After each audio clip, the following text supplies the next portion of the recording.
Agora, 2h43, a gente fala agora de uma história triste registrada na região em Americana, onde acontecem os Jogos Universitários. Aconteceram, aliás, no final de semana. Os estudantes da PUC de São Paulo apareceram em um vídeo que está viralizado, aí circulando nas redes sociais, ofendendo alunos da USP. São ofensas, inclusive, racistas. A Thalita Souza traz pra gente aí mais informações. Oi, Thalita, boa tarde. Boa tarde para você, Tayla, todo mundo que está acompanhando a gente. A gente segue, então, acompanhando, né, toda essa situação que aconteceu no final de semana. São Jogos Universitários que aconteceram em Americana, aqui na nossa região. Isso foi no sábado e no domingo, esse evento acabou acontecendo. Mas esse ponto em específico, né, dessas acusações aconteceram no sábado em um jogo, então, de handball entre as duas instituições. Foram vídeos publicados, então, nas redes sociais que mostram estudantes uniformizados da PUC de São Paulo gritando essas citações como pobres e cotistas durante uma partida, então, entre as instituições de ensino nesses jogos jurídicos. Ao mesmo tempo, outros estudantes também aparecem fazendo gestos referentes a dinheiro em mãos. As diretorias das faculdades de Direito da USP e também da PUC São Paulo divulgaram uma nota conjunta com os centros acadêmicos das duas instituições, onde destacam que comprometem-se a apurar rigorosamente esse caso, garantindo a ampla defesa e também o devido processo legal, além de responsabilizar os envolvidos de maneira justa e exemplar. A PUC São Paulo, então, também publicou uma nota que repudia toda e qualquer forma de violência, racismo e também a porofobia, que é o preconceito aí contra essas pessoas em situação de pobreza. Uma vereadora eleita de São Paulo também denunciou esse caso ao Ministério Público, que confirmou que recebeu essa denúncia. E a gente, então, vai seguir acompanhando esse desenrolar, então, de toda essa situação ao longo do dia. Agora à tarde também, esses estudantes já foram identificados. E aí a gente vai seguir, então, acompanhando qualquer novidade. Tem também no portal da CBN Campinas, aqui ao longo do Estúdio CBN. Tá certo, muito obrigada, Thalita Souza, aqui trazendo as informações pra gente. Esse vídeo tá circulando nas redes sociais, o áudio não é tão claro, mas dá para observar no vídeo, então, essas ofensas aí feitas por alunos da PUC de São Paulo. E esses casos, né, são um desafio ainda para a sociedade, continuam acontecendo casos recentes aí de injúria racial, crimes de ódio, crimes também de racismo. E sobre isso a gente conversa agora com o Renan Fará, ele que é advogado criminalista, fala com a gente também sobre novidades, né, atualizações na legislação para combater esse tipo de crime. Doutor, boa tarde, bem-vindo ao Estúdio CBN, tudo bem? Boa tarde, tudo bem? E vocês? Tudo bem, doutor. Bom, a gente trouxe aí o relato, então, da nossa reportagem desse caso registrado em Americana, no caso, ofensas aí, crimes de ódio, a gente pode dizer injúria também, né, doutor? Ofendendo aí a questão de cotas, né, nas universidades, chamando os alunos de cotistas como uma forma de ofensa. Agora a gente tem a identificação já desses alunos. Que tipo de crime que isso configura exatamente, doutor, o que pode acontecer, né, com esses jovens aí identificados nesse vídeo?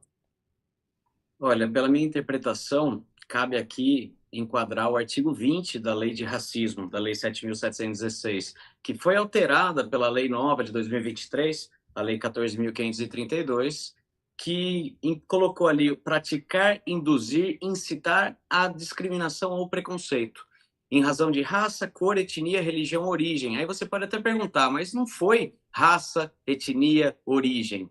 Quando a gente pensa em cota, o requisito para cota é justamente a questão racial. Então, vai sim esbarrar. Além disso, o próprio artigo 20C da Lei de Racismo, também alterado pela Lei Nova, ele vai dizer que o juiz, na hora de interpretar o que é racismo, o que é discriminação, é qualquer ato que vai ter como uma atitude um tratamento desigual, ou seja, para o grupo minoritário, e que cause nele vergonha, humilhação, constrangimento, medo e exposição indevida. E aí, assim, o raciocínio é tudo aquilo que se falar no oposto não ofenderia, ou seja, ninguém seria ofendido se gritasse ô rico. Então, você entende que isso, chamando de o pobre, né, o cotista, dando essa ênfase, vai acabar enquadrando nessa lei. E a pena não vai ser baixa, infelizmente, porque eu digo infelizmente porque eu nunca sou pró ninguém ser punido, sou advogado. Mas a gente enxerga aqui uma questão de que vai ter aumentos de pena, porque o próprio artigo 20 já tem uma pena rigorosa, que é de 2 a 5 anos, hoje sendo racismo, né, esse tipo de atitude, de ação, é imprescritível e também inafiançável, mas a gente pensando no artigo 20A, ele vai dizer que tem um aumento de 1/3 a pena se o intuito daquele que ofende é descontração, diversão ou recreação. É justamente o que aconteceu. Então vai ser uma pena bem alta, bem rigorosa, e esses alunos aqui vão se arrepender das entonações dos hinos cantados e tudo mais, apesar de que a gente sabe de quão comum isso é em jogos jurídicos, em jogos universitários, né? Talvez agora sirva de exemplo para ir começar a mudar esse panorama. Exato, né, doutor? É que nem sempre, né, isso é flagrado, filmado, divulgado, como aconteceu nesse caso em que a gente tem os vídeos, né, desses alunos. E também no vídeo aparecem ali alguns alunos fazendo o sinal, o gesto de dinheiro ali com as mãos, como uma forma também de ofender aí, né, esses alunos, chamar os alunos de pobres, cotistas, enfim, é o que foi dito aí por eles também. Esse gestual também, esse comportamento registrado em vídeo pode também acarretar em algo ou só o que foi dito de fato? Como é que funciona essa questão, doutora? Principalmente quando a gente pensa em injúria, não se trata somente de verbal, né? Pode ser por Sim. gestos, gesticulação de qualquer tipo, ela vai servir para tipificar. Nesse caso aqui do artigo 20 da Lei de Racismo, também, de uma forma ou de outra, não diz no texto legal que tem que ser verbal, diz somente que tem que ser induzir, incitar. E a gente estuda muito isso na criminologia, na matéria de labeling approach, ou se não, juventude delinquente. É aquela pessoa que sozinho ele é do bem, mas quando ele se junta com os amiguinhos, ele fica do mal. É muito comum isso em casos de torcida organizada. E nesse caso, não deixa de ser uma torcida organizada de times, né? Eu participei muito de jogos jurídicos. Na minha época na faculdade, de 10 que eu tive a oportunidade, eu fui em 7, inclusive contra a PUC São Paulo, contra o Mackenzie. Então, aliás, Mackenzie. Pensei no Mackenzie porque a gente tem uma origem histórica de, se a gente for pensar na rua Maria Antônia, onde a gente teve em 1968 conflitos entre a USP, filosofia, e o Mackenzie. Né? O Mackenzie defendendo a ditadura, o comando caça-comunistas, e a USP defendendo ali o fim da ditadura. Então isso é histórico, isso sempre existiu, mas agora a gente tem uma legislação mais rigorosa que tem aí capacidade de punir e prevenir algo mais desastroso, como foi no caso lá em 1968, a morte do José Carlos Guimarães, de 20 anos de idade, da USP. Doutor, nessa época, até como o senhor citou, né, tinha que de fato ali acontecer uma agressão ou mesmo um crime, né, para que essas pessoas fossem penalizadas. Agora, o ato aí, né, de injúria, de racismo também é penalizado. A gente teve, inclusive, uma atualização mais recente aí na lei que equipara a injúria racial ao racismo. Queria que o senhor explicasse qual que é a diferença e o que, que muda também com essa atualização da lei. Além da penalização ser maior, o que vai mudar dele enquadrando. Antes ele estava só lá no Código Penal e era uma injúria que tinha uma pena um pouquinho maior. Agora não. Agora, tendo essa roupagem de ser um crime de racismo, ele vai ter aí essa questão da imprescritibilidade, ou seja, sempre vai poder ser processado por esse crime. A questão é que eu entendo que não foi bem injúria. Pode até ser, e injúria inclusive qualificada, porque foi cometida com um concurso de pessoas, ou seja, várias Sim. pessoas agredindo. Acontece que a injúria normalmente é para uma pessoa. Quando é para um coletivo, vai enquadrar esse outro artigo, o artigo 20 da Lei de Racismo, que vai ser inclusive mais rigoroso também. Doutor, e como é que a gente fala também das denúncias, né, quando se trata de algo coletivo, como ocorreu aí nos Jogos Universitários? Porque nesse caso especificamente a gente não tem ainda, por exemplo, o registro de um boletim de ocorrência, mas a gente tem várias entidades aí se manifestando, inclusive denúncias feitas ao Ministério Público, no caso, né, uma denúncia que foi feita, inclusive, pela Letícia Lé, ela que é da bancada feminista do PSOL, da Câmara de Vereadores de São Paulo, acompanhando esse caso, já que envolve também, né, USP e PUC São Paulo. Então, nesses casos, quando se trata de algo coletivo, se uma das pessoas envolvidas ali quiser também fazer uma denúncia ali individualmente, registrar um boletim de ocorrência, isso também é possível? É possível que a pessoa individualmente mova uma queixa-crime, né, que seria uma ação para reparar a dignidade, o decoro, mas já provavelmente vai ficar abarcado nessa ação do Ministério Público, que já vai ter sido provocado para que mova aí de uma forma coletiva. Entendo que não haveria essa necessidade. O que eles podem fazer às vítimas, que inclusive na lei de racismo também prevê o acompanhamento deles por advogado, que defenda o interesse daquela pessoa particular, ele pode depois mover, e isso é bem mais vantajoso, na minha opinião, inclusive por experiência, vejo que o juiz não gosta muito de queixa-crime quando chega na mesa dele.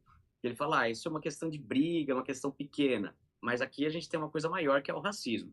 Mas o que é mais eficiente e o que o agressor sente mais é você entrar com uma ação civil. Nesse caso, uma ação civil ex delito, ou seja, se houve um crime, depois eu tenho direito a ser reparado por ele. Se eu negativo o seu nome, você já tem direito a uma indenização. Imagina se eu cometo um crime. Então, o que eu quero dizer é quem pode o mais, pode o menos. Se você sofreu crime, depois você pode entrar com uma ação de indenização. Provavelmente todos esses estudantes da USP de Direito já sabem disso. Pois é, né, doutor? Isso que é mais grave, né? A gente está falando aí de alunos que conhecem a legislação, né? Conhecem a lei, e nem precisa conhecer a lei para saber que está de fato errado, né, doutor? Mas isso também acaba sendo um agravante aí que choca nesse caso, né? E não é um caso isolado. A gente teve, por exemplo, a condenação de uma mulher que chamou os seguranças do ministro Flávio Dino de macacos, por exemplo. Aí, no caso, a gente está falando da aplicação da lei contra a injúria racial. São casos recentes que seguem acontecendo. A gente teve um aumento também desses crimes, do registro desses crimes, né? Só em 2022 foram 10 mil denúncias de crimes de injúria racial aqui no país registradas. Isso ocorre porque as pessoas estão denunciando mais esse tipo de crime ou, de fato, é algo que a gente tem que combater ainda muito aqui no país?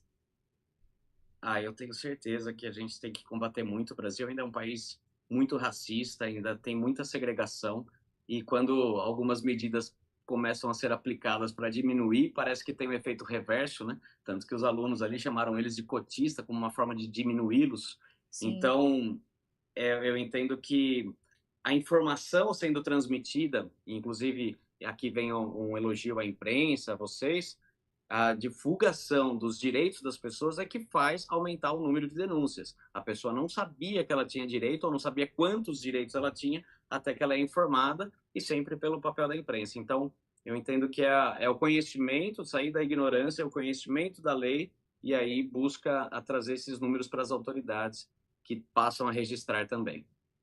Doutor, hoje como é possível fazer esse tipo de denúncia? Porque a conscientização desses direitos também, para quem passa por isso, é fundamental, né? Então, para quem passa por uma situação como essa, quando é possível denunciar? É preciso ter alguma prova, algum vídeo, como a gente tem nesse caso, ou não? Qual que é a orientação que o senhor Não, daria? claro que um vídeo, o que eu tenho muito no escritório, e eu gosto de fazer essa frase, é você tem sua versão dos fatos, eu tenho o print da conversa no WhatsApp, né? Acontece muito de ser no meio virtual, ou por e-mail é mais raro, mas conversa, chat, né? O WhatsApp, ele acontece muito, e aí você tem a prova dessa ofensa ali. Quando você não tem essa roupagem da questão da racial, mas você foi ofendido por alguém, você pode procurar um advogado que vai mover, então, uma ação que é chamada de queixa-crime. E aí é pelo particular. Sinceramente, nem precisa do boletim de ocorrência, porque o boletim de ocorrência não deixa de ser uma declaração unilateral daquilo que houve, né? Então, ele é um documento, mas desnecessário para uma queixa-crime. Agora, não, foi uma questão racial. Aí, aqui no nosso estado de São Paulo, você pode colocar na delegacia eletrônica, colocar boletim de ocorrência online no Google, você vai chegar no site correto. E ali você pode fazer até de forma virtual, de forma eletrônica, o relato, e as autoridades vão então tomar providências. Então, hoje é muito fácil, seja pelo computador na sua casa ou até pelo celular, você consegue registrar esse boletim de ocorrência, essa queixa, aliás, essa ocorrência, né? Queixa não, e aí vai conseguir tomar as devidas seguranças que a justiça proporciona. Agora, doutor, quando de fato é possível denunciar, né? A gente não vai repetir aqui ofensas como as que a gente viu aí nos jogos universitários, mas o que de fato a gente pode classificar aí como um crime de injúria racial, crime de ódio, crime de racismo, para que essa denúncia seja feita? Então, eu entendo que o artigo 20C, ele vai ser muito didático, inclusive abrangente, né? Então, você tem que pensar que o ofendido tem que ser um grupo minoritário. Então, não existe aquela figura do racismo reverso.